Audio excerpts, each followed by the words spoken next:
Welcome to Legends Unmuted, the podcast where history's greatest minds and figures step out of the pages of time to share their insights and perspectives. We have a guest whose name alone has become synonymous with ambition, strategy, and unparalleled conquest. Alexander the Great. Welcome, Alexander. Thank you for having me. It's an honor to converse across time. Alexander, you conquered much of the known world by the age of 32. That's an extraordinary feat, even by today's standards. Let's start at the beginning. What drove you to such ambition at such a young age? Ambition for me was a flame ignited early. My father, King Philip II of Macedon, was a formidable leader and military strategist. From him I inherited not just the throne, but a vision, one of uniting a fragmented Greece under one banner. Yet even as a boy, I felt Greece could not be the limit. You wanted more than Greece? Indeed, my father once told me, "My son, Macedonia is too small for you." He was right. I gazed at maps and imagined lands beyond the horizon. My upbringing reinforced this hunger. My mother, Olympias, believed I was destined for greatness, claiming divine lineage from Zeus himself. Whether true or not, I grew up believing I was meant to achieve the impossible. That's quite the upbringing, learning both strategy and being told you had divine origins. But what role did education play in shaping your ambitions? Education. This was the foundation. When I was 13, my father entrusted me to the greatest mind of the age, Aristotle. Imagine this. Days spent under the Macedonian sun, not just learning warfare, but philosophy, ethics, and sciences. Aristotle taught me to see the world not as a patchwork of separate lands, but as a single organism, with each part affecting the whole. That's an incredibly holistic perspective. Did it influence how you saw your role as a leader? Absolutely. Aristotle taught me that knowledge was the greatest tool a ruler could wield. To be a true leader, you must understand the cultures, beliefs, and aspirations of your people. He opened my eyes to ideas beyond Greece, to the Persian Empire, the Indus Valley, even lands beyond those I would ever reach. I became determined not only to conquer, but to unify. This concept of unity, was that always your vision, or did it evolve as you grew older? Unity was always the end goal, but my understanding of it matured. As a young prince, I saw it as dominion, ruling many lands under one crown. But as a king, I began to see unity as harmony, blending the best of each culture. When I stood before the people of Persia or Egypt, I didn't see enemies.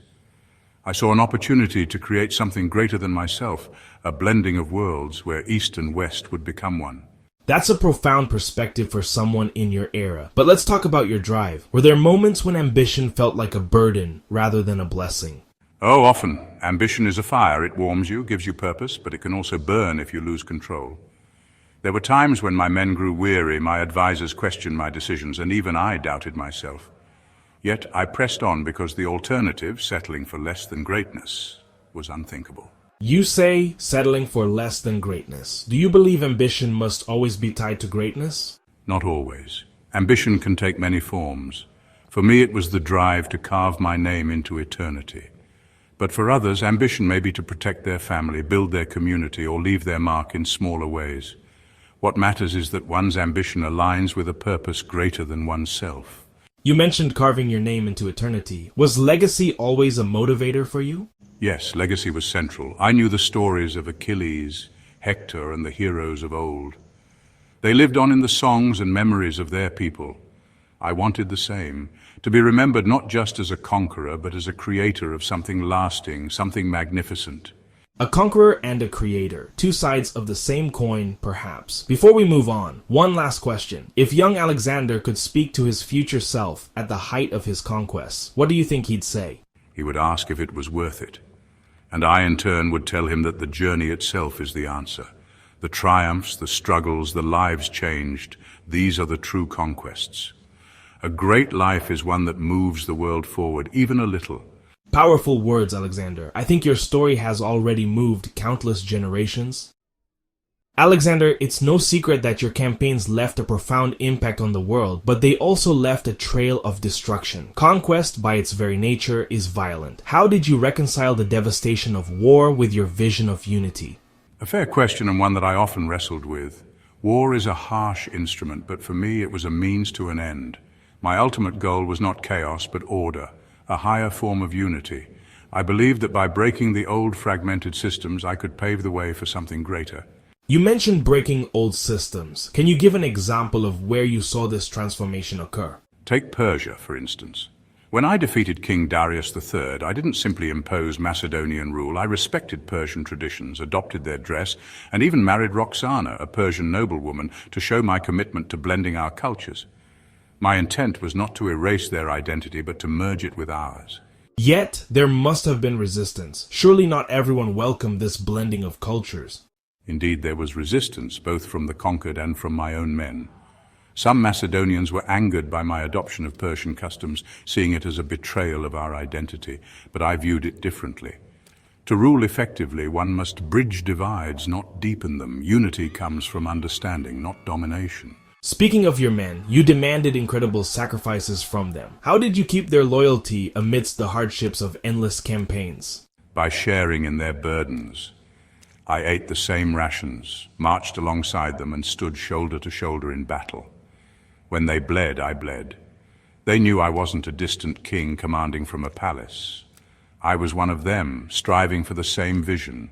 Still, the toll of your conquest was immense. Cities razed, countless lives lost. Did the cost ever weigh heavily on you? Every life lost weighed on me. A king must carry the burden of his decisions, and I did. Yet I believed that the scars of war were the price for creating something enduring.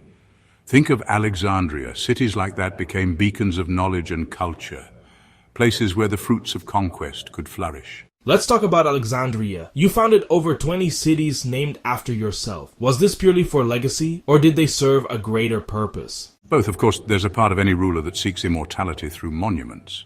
But my Alexandrias were more than vanity projects. They were designed to be cultural hubs, connecting diverse peoples and fostering trade, education, and diplomacy. They symbolized the unity I sought to create, a place where East met West, where knowledge flowed freely. Did you feel these cities succeeded in fulfilling that vision? In some ways, yes. Even centuries later, Alexandria in Egypt became a center for learning, its library renowned throughout the ancient world. This proved to me that the seeds I planted could grow beyond my lifetime. Let's shift to a specific moment. The burning of Persepolis. It was one of the most magnificent cities in the ancient world, yet you destroyed it. Some say it was an act of vengeance. Others claim it was a calculated message. What was your reasoning? Persepolis. It remains one of the most controversial decisions of my life. It was indeed an act of vengeance for the Persian invasions of Greece centuries earlier, but it was also a symbol. By burning the ceremonial heart of the Persian Empire, I sought to demonstrate the end of one era and the beginning of another, yet I do not deny regret. In destroying it, I also erased a piece of humanity's cultural heritage. So, if you could relive that moment, would you do things differently? Perhaps. Hindsight is the privilege of those who come after. At the time, I believed it was necessary to cement my authority and rally my men. But knowing now how history treasures its monuments, I might have sought a different way to mark the transition of power. You seem deeply reflective about the dual nature of your conquests, creation and destruction. Do you think it's possible to achieve unity without conflict? I wish it was so, but human nature is complex. Division is often ingrained in us, through geography, language, culture. Conflict is one way to overcome these barriers, though not the only way. My dream was always to unify, not through violence, but through shared purpose. I hope future generations find ways to do so without bloodshed. That's a powerful hope. In the modern era, we often look at historical figures like you with a mix of admiration and critique. What would you say to those who condemn your methods? I would say that no ruler's hands are clean, and perfection is a myth. Judge me if you must, but also consider the world I left behind. A world more connected, more enlightened than the one I found. If my methods seem harsh, it is because the times demanded it. I hope my legacy speaks not to the violence, but to the vision. And that vision of a unified, harmonious world remains as relevant as ever. It does. Unity is a goal worth striving for, even if the path is fraught with difficulty. My hope is that those who hear my story take inspiration not from my conquests, but from my dream of a world where differences enrich rather than divide us. Alexander, your perspective on unity and destruction is as thought-provoking as it is timeless. If you're enjoying today's episode of Legends Unmuted, don't forget to show your support by liking, commenting, and subscribing to our podcast. Your feedback helps us continue bringing history's most legendary figures back to life. And here's an easy way to go the extra mile. Scan the QR code on your screen or click the link in our bio to support the show. Your contributions help keep this podcast running and allow us to create even more incredible episodes. Every like, comment, and donation fuels our mission to make history come alive. Thank you for being part of our journey. Remember, you're listening to Legends Unmuted, the podcast where history's greatest figures come back to life for one-of-a-kind interviews. And now, let's dive back into the conversation with our legend of the day. Alexander, one of the most remarkable things about your leadership was your ability to inspire such loyalty in your men. You didn't just command an army, you led them into battle, often at the front lines. Why was that so important to you as a leader? A leader who demands sacrifice must first demonstrate it. My soldiers were not just numbers on a ledger, they were my brothers in arms. I ate their bread, drank their water, and shared their hardships. To fight alongside them was not just strategy, it was a bond of trust. How could I ask them to risk their lives if I wasn't willing to risk mine? That's a rare quality, but it also seems incredibly dangerous. You suffered injuries, grievous ones at times, because of your willingness to be at the front. Was there ever a moment you questioned this approach? I would be lying if I said no. During the siege of the Malian city, for instance, I climbed the walls ahead of my men and found myself surrounded by enemies. I was struck by an arrow that nearly killed me. As I lay there bleeding, I realized how close I'd come to leaving my men leaderless, but I also knew that if I had hesitated, their morale might have faltered. Leadership demands courage, even reckless courage, in moments that define history. Reckless courage. That's an interesting way to put it. But let's talk about another aspect of your leadership. You were known for your generosity toward your men, rewarding them with spoils of war and honors. Yet, there were also moments of discipline, even ruthlessness. How did you balance the two? A leader must be both a father and a judge. My men knew that when they served faithfully, they would be rewarded beyond measure. But discipline was non-negotiable. An army without order is not an army, it's a mob. When mutiny or betrayal arose, I dealt with it decisively. Mercy has its place, but so does justice. One of the most controversial moments of your career was the execution of Parmenion, one of your most trusted generals. Many saw it as a betrayal of loyalty. What led to that decision? Parmenion, he was like a second father to me, one of my father's greatest generals and a pillar of my early campaigns. But loyalty to one's king must always outweigh personal ties. When I discovered that his son, Philotas, was involved in a conspiracy against me, I had no choice but to act. Parmenion's death was not a decision I made lightly, but I believed it was necessary to preserve the unity and trust within my army. Did you ever doubt that decision afterward? Doubt is the shadow that follows every ruler.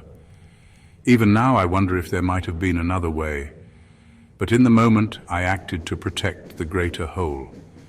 A leader's burden is to make choices that may never be fully understood by others. Your relationship with your men seems deeply complex. Let's talk about the mutiny at the Hyphasis River. After years of conquest, your soldiers refused to go any farther. What was that moment like for you? It was one of the hardest moments of my life. For years, these men had followed me through deserts, mountains, and jungles, facing death at every turn. I believed in our shared dream of reaching the edge of the world. When they refused to go on, it felt like a betrayal, not just of me, but of our vision. How did you respond? I tried to persuade them. I spoke of glory, of the lands yet to be conquered, and the legacy we could leave. But their resolve was firm. They longed for home, for their families. In the end, I realized that a true leader must also listen. I turned back, not out of weakness, but out of respect for the sacrifices they had already made. That must have been a humbling moment. Did it change how you saw yourself as a leader? It did. Leadership is not just about driving people forward, it's about knowing when to stop. That moment taught me that even the greatest vision must be tempered by humanity. Humanity, of course, has many facets. You were deeply admired, but also criticized for certain decisions, like adopting Persian customs and declaring yourself a god. How did you respond to such criticism? I understood the criticism, especially from my Macedonian companions. To them, I seemed to be abandoning our traditions. But I saw it differently. If I was to rule a vast and diverse empire, I needed to embody not just Macedonia, but Persia, Egypt, and beyond. As for divinity, it was less about vanity and more about legitimacy. In many cultures, kings were seen as divine. If embracing that perception strengthened my authority, so be it. But did you believe it yourself that you were a god? Belief is a strange thing. I saw signs, omens that seemed to affirm my destiny. Perhaps I believed in the possibility, or perhaps I simply believed in the power of belief itself. What mattered was that others believed, for their faith was the foundation of my rule. You speak of faith and destiny, but not all of your men shared your vision. Some resented your integration of foreign customs and your marriages to Persian women. Did that resentment trouble you? Of course, but change always meets resistance. I knew that blending cultures would be difficult, but I also knew it was essential for lasting unity. I hoped that by setting an example, others would follow. Some did, but others clung to old divisions. Change, I've learned, is often the work of generations, not one man. Your ability to think beyond your time is remarkable. But let's address one final controversy. Your ambition itself. Some say it bordered on obsession. How do you respond to those who view it that way? They are not wrong. Ambition consumed me. It was my greatest strength and my greatest flaw. But without it, I would have been just another king. It is the fire of ambition that drives us to transcend our limits, to achieve what others deem impossible. Yes, it burned me at times, but it also illuminated the path to greatness. Alexander, your leadership was truly extraordinary, marked by triumphs, sacrifices, and profound complexities. Alexander, as we sit here and reflect on your life and achievements, the question of legacy looms large. You famously said, "I would rather live a short life of glory than a long one of obscurity." Now, centuries later, how do you view your legacy? Legacy is a peculiar thing. In my time, I thought of it as monuments, cities, and the vast empire I carved from the world. But as the years passed and the empire fractured, I realized that a ruler's true legacy is not in stone or territory. It is in the ideas they inspire. My dream of uniting cultures, of bridging East and West, lives on. That, I think, is my enduring gift to the world. You mentioned the fragmentation of your empire. After your death, it was divided among your generals, and the unity you envisioned was lost. Does that disappointment linger with you? It does, to some extent. I hope that my successors would continue the work of unification, but I also understand the nature of power. Without a single guiding force, division is inevitable. Yet I take solace in the fact that the seeds I planted, cities, trade routes, cultural exchanges, continued to flourish. The dream of unity may have faltered, but it did not die. That's a profound way to look at it. Your cities, especially Alexandria and Egypt, became centers of learning and culture. The Library of Alexandria in particular is legendary. Was it part of your vision to spread knowledge across the world? Absolutely. Knowledge is the currency of progress. I wanted my cities to be more than mere fortresses. I wanted them to be sanctuaries of learning, where scholars, philosophers, and scientists from every corner of the world could exchange ideas. The Library of Alexandria embodied this vision, a place where the wisdom of East and West could coexist and grow. It's incredible how that vision still resonates. Speaking of knowledge, let's imagine for a moment that you were alive today, in a world connected by technology and global networks. How would you approach leadership in such a world? A fascinating thought. In my time, distance and geography were barriers to unity. Today, those barriers are diminished. I would embrace this connectedness, using it to foster understanding and collaboration on a global scale. But I would also caution against the dangers of division which persist even in the face of such progress. True unity requires more than technology. It demands empathy and shared purpose. You were known for your ability to inspire loyalty and unity, even among diverse cultures. What advice would you give to modern leaders who struggle with division in their societies?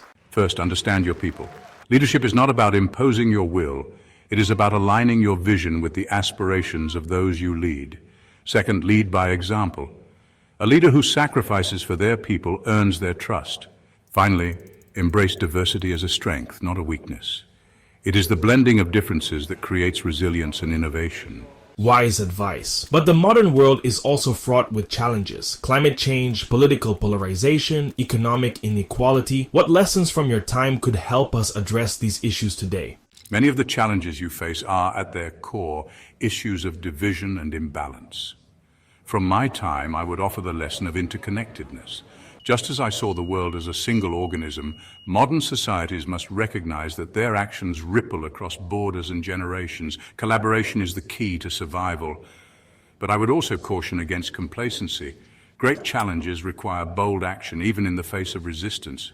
Bold action, something you certainly knew a lot about. But let's shift to a more personal question. If you could speak to someone today, an ordinary person striving to make a difference in their own life, what would you say to them? I would say this: greatness is not measured by the size of your achievements, but by the impact you have on those around you. Whether you lead a nation or nurture a family, the principles are the same: courage, compassion, and commitment to a purpose greater than yourself. Seek not only to conquer, but to uplift. That's incredibly inspiring. Let's imagine one last scenario. If you could return to the modern world, what's the first thing you'd want to see or experience? I would want to stand in Alexandria, the city that bears my name. I would walk its streets, listen to its people, and see how it has evolved. I would also marvel at the advances in knowledge, the sciences, and the arts.